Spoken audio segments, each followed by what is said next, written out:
Hello. ഭയം ഭക്തി ബഹുമാനം ധനഞ്ജയ് ശങ്കർ സംവിധാനം ചെയ്ത് ദിലീപ് നായനായിട്ട് വന്ന പടം. ഈ പടം കാണാനായിട്ട് ഞാൻ രാവിലെ 9 മണിക്ക് പോയതാണ്. പക്ഷെ പടം 1.5 മണിക്കൂർ ലേറ്റ് ആയിട്ടാണ് കറച്ചാൽ അഞ്ചാനി സിനിമാസിൽ തുടങ്ങിയത്. അവരുടെ ലൈസൻസ് ഇഷ്യൂ എന്തോ ആയിരുന്നു. ഫാൻസ് ഒക്കെ ഭയങ്കര പാട്ടും കൊട്ടും ഒക്കെ ആയിട്ട് വന്നതായിരുന്നു പടം ആഘോഷിക്കാൻ വേണ്ടി. ഫാൻസിന്റെ ഒരു കഷ്ടപ്പാട് ഞാൻ മനസ്സിലാക്കുന്നു. സോ അങ്ങനെ ഒരു മടുപ്പോട് കൂടിയാണ് പടം തുടങ്ങിയത്. എന്തായാലും ഇന്ന് നമ്മൾ സംസാരിക്കുന്നത് ഈ മലയാളം ആക്ഷൻ കോമഡി സിനിമയെ കുറിച്ചാണ്. മുഖ്യമന്ത്രിയെ ഒരു സാധാരണക്കാരൻ തട്ടിക്കൊണ്ടു പോകുന്നതും തുടർന്ന് നടക്കുന്ന സംഭവങ്ങളുമാണ് ഈ പടം പറയുന്നത്. പോസ്റ്റേഴ്സ് പറഞ്ഞു തുടങ്ങുകയാണെങ്കിൽ ഒരു ഗംഭീര താരനിര പടത്തിലുണ്ട്. മലയാളം തമിഴ് സിനിമാ രംഗത്തെ പ്രഗത്ഭരായിട്ടുള്ള നടന്മാർ പടത്തിലുണ്ട്. പിന്നെ പടം ഭയങ്കര കളർഫുൾ ആണ്. എന്ന് വെച്ചാൽ ഈ ഫാൻസ് തിയേറ്ററുകളിൽ പല കളറിലുള്ള ഈ പേപ്പേഴ്സ് ഒക്കെ വലിച്ചെറിയല്ലേ, അതുപോലെ പടം മുഴുവൻ പല കളറുകളാണ്. അനാവശ്യമായിട്ട് വേണമെങ്കിൽ ഇവർക്ക് ഈ പടത്തിൽ ഒരു നായികയെ തിരികേറ്റി പ്രേമവും പാട്ടും ഒക്കെ ചേർക്കാമായിരുന്നു. അതൊന്നും ചേർത്തിട്ടില്ല. അതും പോസിറ്റീവാണ്. ഇനി പടം മൊത്തത്തിൽ എങ്ങനെയുണ്ടെന്ന് ചോദിച്ചാൽ വേറെ ലെവൽ. അതായത് ആറാട്ടിന്റെ ഒക്കെ ഒരു വേറെ ലെവലില്ലേ, അതുപോലെ എടുത്ത ഒരു പടം. മോഹൻലാലിന്റെ ആറാട്ടിൽ ദിലീപ് നായകനായി വന്നിട്ട് മോഹൻലാൽ അതിൽ സഹനടനായിട്ട് അഭിനയിച്ച് വിജയുടെ ഗില്ലി വണ്ടി ഓടുന്ന വഴിയിലൂടെ അജിത്തിന്റെ ഗുഡ് ബാഡ് അഗ്ലി സ്റ്റൈലിൽ എടുക്കാൻ നോക്കിയ ഒരു പടമാണ്. പക്ഷേ പാളിപ്പോയി. തുടക്കം കണ്ടപ്പോൾ ഇതൊരു സ്പൂഫ് പടമാണെന്ന് ഞാൻ വിചാരിച്ചു. അങ്ങനെ എൻജോയ് ചെയ്യാമെന്ന് കരുതി. പക്ഷേ സ്പൂഫ് പടമായോ അതുമില്ല. ഇനി ഇത് കോമഡി പടമായിരിക്കും. സോ കോമഡി ചെയ്ത് ചിരിപ്പിക്കാൻ പറ്റുന്നുണ്ടോ നോക്കി, അതുമില്ല. അല്ല, ധ്യാൻ ശ്രീനിവാസൻ, വിനീത് ശ്രീനിവാസന്റെ ചില കോമഡി സീൻസ് അങ്ങനെ 1-2 ഞാൻ ചിരിച്ചായിരുന്നു കേട്ടോ. കഥയോ പുതുമയോ ഒന്നും വേണ്ട. ഇഷ്ട നടന്മാരെ ചുമ്മാ സ്ക്രീനിൽ അവരുടെ പഴയ ഗെറ്റപ്പിൽ വീണ്ടും കണ്ടാൽ മതി എന്ന് കരുതുന്ന ഫാൻസിന് മാത്രം ഇഷ്ടപ്പെടുന്ന ഒരു പടമാണ് ഇനി ലാലേട്ടൻ ഫാൻസിനെ സന്തോഷിപ്പിക്കാൻ വേണ്ടി അദ്ദേഹത്തിന്റെ പഴയ പല പടങ്ങളുടെയും റെഫറൻസ്, മുണ്ടുമടക്കി വിളാടി, മുണ്ടുമടക്കി കുത്തി, സല്യൂട്ട് രാംരാജിന് സല്യൂട്ട്, പരസ്യം എത്ര കിട്ടി. വിജയ് ഫാൻസിനെ സോപ്പിടാൻ വേണ്ടി Ghilli reference, Ghilli jeep, Leo reference. So ആറാട്ടിന് ഗില്ലിയിലും ഗുഡ് ബാഡ് അഗ്ലിയിലും ഉണ്ടായ കുഞ്ഞാണ് ഭക്തി ബഹുമാനം. പിന്നെ ഈ സോഷ്യൽ മീഡിയയിൽ കാണുന്ന ട്രോൾസ് ഒക്കെ ഉണ്ടല്ലോ, ദേവ്ജി ട്രോൾസ്. അതിപ്പോ ദേവ്ജി തന്നെ വന്ന് പറഞ്ഞാൽ എങ്ങനെ ഇരിക്കും? അങ്ങനെ എല്ലാം കൂടെ ചേർത്തൊരു അവിയൽ സാധനമാണ് ഒരുക്കി വെച്ചിരിക്കുന്നത്. ഈ ഒരു സെയിം അവസ്ഥയായിരുന്നു ആറാട്ട് പടത്തിനും. അതുകൊണ്ട് തന്നെ ഇതൊരു ആറാട്ട് യൂണിവേഴ്സിൽ വരുന്ന പടമാണെന്ന് പറയാം. പിന്നെ ഓൾറെഡി ഇതിന്റെ അണിയറ പ്രവർത്തകർ നോ ലോജിക് ഒള്ളി മാഡ്നസ് എന്ന് മുൻകൂർ ജാമ്യം എടുത്തിട്ടുണ്ട്. സോ ഇതൊരു ആറാട്ട് ലെവലാണെന്ന് നമ്മൾ തന്നെ മനസ്സിലാക്കി വേണം ഈ പടം കാണാൻ, അല്ലെങ്കിൽ ഒട്ടും എൻജോയ് ചെയ്യാൻ പറ്റില്ല. പടത്തിലെ കുറച്ച് ഡയലോഗ്സ് ഒക്കെ ദിലീപിന് ഇന്റർവ്യൂവിൽ പറയാൻ വേണ്ടി ബാക്കി വെച്ചിരുന്ന കുറച്ച് കാര്യങ്ങൾ, അല്ലെങ്കിൽ ദിലീപിന്റെ ഫാൻസിന് നാട്ടുകാരോട് മുഴുവനായിട്ട് പറയാനുള്ള ചില കാര്യങ്ങളായിട്ടൊക്കെ എനിക്ക് തോന്നി. ലൈക്ക് ഒരവസരം കൂടി കൊടുക്കാമല്ലേ, നിന്നെ പോലെ എത്ര പയ്യന്മാരെ കണ്ടു കഴിഞ്ഞിരിക്കുന്നു, അങ്ങനെ. പിന്നെ എല്ലാം കഴിഞ്ഞ് ഈ സീസൺ ഞങ്ങള് തൂക്കി. അതെ, ക്രിസ്മസ് സീസൺ ആയതുകൊണ്ട് പടക്കത്തിന് നല്ല ചാൻസ് ഉണ്ട്. സംവിധായകനും അണിയറ പ്രവർത്തകർക്കും പടത്തിലുള്ള ഒരു ഓവർ കോൺഫിഡൻസ് ആണോ ആ ഡയലോഗ് എന്ന് എനിക്ക് തോന്നിപ്പോയി. പക്ഷെ അങ്ങനെയല്ല കേട്ടോ. ഈ അടുത്ത കാലത്ത് അഖണ്ഡയുടെ ഏതോ ഒരു പ്രിവ്യൂ ഷോയിൽ ബാലയ്യ സ്വന്തം പടം കണ്ടിങ്ങനെ പുളകം കൊള്ളുന്ന ആസ്വദിക്കുന്ന ഒരു ഐറ്റം ഇല്ലേ, അതാണിത്. ഇനി ഈ പെർഫോമൻസ് പറയുകയാണെങ്കിൽ ഇതിൽ ആക്ടേഴ്സ് ആരും അഭിനയിച്ച് കഷ്ടപ്പെട്ടിട്ടില്ല.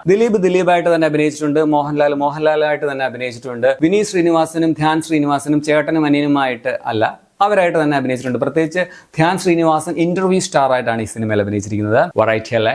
ഞാൻ പറഞ്ഞ പോലെ ദേവ്ജി ആയിട്ട് അഭിനയിച്ചിട്ടുണ്ട്. സാന്റി മാസ്റ്റർ ഡാൻസ് ചെയ്യുന്ന പോലീസ് ഡാൻസ് മാസ്റ്റർ ആയിട്ട് അഭിനയിച്ചിട്ടുണ്ട്. ഇതില് തങ്ങളല്ലാതെ ക്യാരക്ടേഴ്സ് ആയിട്ട് അഭിനയിച്ചിട്ടുള്ളത് ബാലു വർഗീസ്, സിദ്ധാർത്ഥ് ഭരതൻ, ശരണ്യ പൊൻവണ്ണൻ എന്നിവരാണ്. അതുപോലെ മുഖ്യമന്ത്രിയായിട്ട് വന്ന ബൈജു സന്തോഷും കൊള്ളാമായിരുന്നു. ബാക്കിയുള്ള എല്ലാ ആക്ടേഴ്സിനും അവരവരുടെ സ്വന്തം റോൾ തന്നെയാണ് പടത്തിലുള്ളത്. തമിഴിൽ വെറുപ്പിക്കുന്ന റെഡിൻ കിങ്സ്ലെ ഒക്കെ ഇവിടെ കൊണ്ടുവന്ന് വെറുപ്പിക്കാൻ പോലും ഒരു അവസരം കൊടുക്കാതെ നിർത്തുന്ന കണ്ടപ്പോൾ കഷ്ടം തോന്നി. ഒരാവശ്യമില്ലാത്തൊരു റോൾ. പിന്നെ അമ്മ അസോസിയേഷനുള്ള എല്ലാ മെമ്പേഴ്സിനും ലൈക്ക് മണിയമ്പള രാജു, സുരേഷ് കുമാർ എല്ലാവർക്കും ക്യാമിയോ റോൾ ഫ്രീ ആയിട്ട് കൊടുത്തിട്ടുണ്ട്.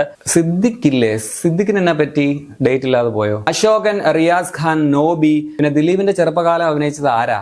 അഖിൽമാരാര. ടെക്നിക്കൽ സൈഡിൽ ആർമോ ആണ് ഇതിന്റെ ക്യാമറ, രഞ്ജൻ എബ്രഹാം ആണ് എഡിറ്റിംഗ്. മ്യൂസിക് ഗാനങ്ങൾ ഷാൻ റഹ്മാന്റെയും BGM ഗോപി സുന്ദറിന്റെയുമാണ്. ഗോപി സുന്ദർ പതിവ് പോലെ ബാക്ക്ഗ്രൗണ്ട് സ്കോർ നല്ല രീതിയിൽ ഓവർഡൂ ചെയ്ത് ലൗഡാക്കി തന്നെ വെച്ചിട്ടുണ്ട്. മോഹൻലാൽ, ദിലീപ്, വിജയ് എന്നിവരുടെ ഫാൻ മാത്രമല്ല, ഇവരുടെ പാട്ടുകളുടെയും ഫാനാണ് ഇതിന്റെ ഡയറക്ടർ എന്ന് ഉറപ്പിക്കാൻ വേണ്ടി അദ്ദേഹം ഷാൻ റഹ്മാനെ കൊണ്ട് ലിയോ സിനിമയിലെ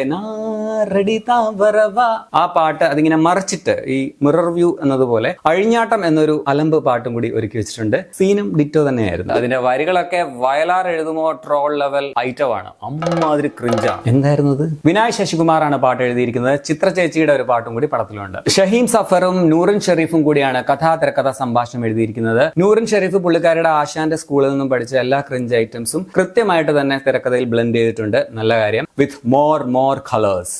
ലോക കണ്ട് ശാന്തിക്ക് കിട്ടിയ അപ്രിസിയേഷൻ നെക്സ്റ്റ് കിട്ടാൻ പോകുന്നത് നമ്മുടെ നൂറിൻ ഷെരീഫിനാണ്. ഒരു സിനിമയിലും ഇതുവരെ കണ്ടിട്ടില്ലാത്ത രീതിയിലുള്ള ഒരു വളരെ ഫ്രഷ് ആയിട്ടുള്ള ഒരു ബാക്ക് സ്റ്റോറി പടത്തിലുണ്ട്. അതുപോലെ തന്നെ ഒരു പടത്തിലും കണ്ടിട്ടില്ലാത്ത രീതിയിലാണ് അതിനകത്ത് മോഹൻലാലും ദിലീപും തമ്മിൽ മീറ്റ് ചെയ്യുന്ന സീനൊക്കെ ഇവർ ഒരുക്കിയിരിക്കുന്നത്. ഭയങ്കര രസമുണ്ടായിരുന്നു. ശരിക്കും പറഞ്ഞാൽ ക്രിഞ്ച് എന്നുള്ള വേർഡൊക്കെ നമ്മൾ മറന്നുപോകും. അത് ക്രിഞ്ച് എന്നുള്ള വേർഡ് നാണിച്ചു പോകും ഈ പടം കണ്ടു കഴിഞ്ഞാൽ. പിന്നെ ഹേറ്റേഴ്സ് പറയുന്ന പോലെ ഒന്നുമല്ല, മോഹൻലാലിനെ കൊണ്ടുവന്നത് തന്നെ എങ്ങനെയെങ്കിലും ഹിറ്റ് അടിപ്പിക്കാൻ വേണ്ടിയാണ്, അങ്ങനെയൊന്നും തോന്നുന്നില്ല കേട്ടോ. വളരെ നാച്ചുറൽ ആയിട്ടുള്ള ഒരു റോളായിരുന്നു. ഇനി ഈ പടത്തിന്റെ നെഗറ്റീവ്സ് പറയുകയാണെങ്കിൽ അയ്യോ ഇതിൽ നെഗറ്റീവ്സ് ഒന്നുമില്ല. സോ ആകെ മൊത്തം ടോട്ടലിൽ ഭയഭക്തി ബഹുമാനം, അത് ഷോർട്ട് ഫോമിൽ ഈ ക്രീപ്പ ആണ് എന്ന് പറയാം. അതായത് ഇജ്ജാതി ക്രിഞ്ച് പടം. ഇത് ശരിക്കും ഫാൻ സർവീസ് എന്നൊക്കെ പറയാവുന്ന പടമാണ്. ഫാൻസിനെ കുറിച്ചുള്ള കാഴ്ചപ്പാട് എന്താണെന്ന് ഇതിലെ ദിലീപിന്റെ ക്യാരക്ടർ തന്നെ ഒരു പ്രത്യേക സീനിൽ പറയുന്നുണ്ട്. പാലൊക്കെ അഭിഷേകം ചെയ്തിട്ടുള്ള ഒരു സീൻ കാണിച്ചിട്ട് അത് കാണുമ്പോൾ നിങ്ങൾക്ക് മനസ്സിലാകും. സോ മോഹൻലാലിന്റെയും ദിലീപിന്റെയും ഒക്കെ പഴയ സിനിമകളുടെ റെഫറൻസ്, ചില പാട്ടുകളൊക്കെ കാണാൻ വേണ്ടി, മോഹൻലാലിന്റെ മുണ്ട് പറിച്ചടിയൊക്കെ വീണ്ടും വലിയ സ്ക്രീനിൽ കാണാൻ വേണ്ടിയൊക്കെ ആഗ്രഹമുള്ള ഫാൻസിന് ചുമ്മാ ഒരു ഓളത്തിന് കണ്ടിരിക്കാൻ പറ്റുന്ന ഒരു പടമാണ്. ഒരു ബിലോ ആവറേജ് ഫോർമുല മൂവിയാണ്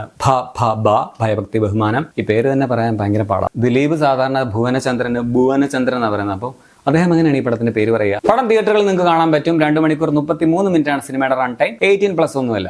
പിന്നെ ഈ പടത്തിന്റെ വരി കിട്ടുക കേട്ടോ.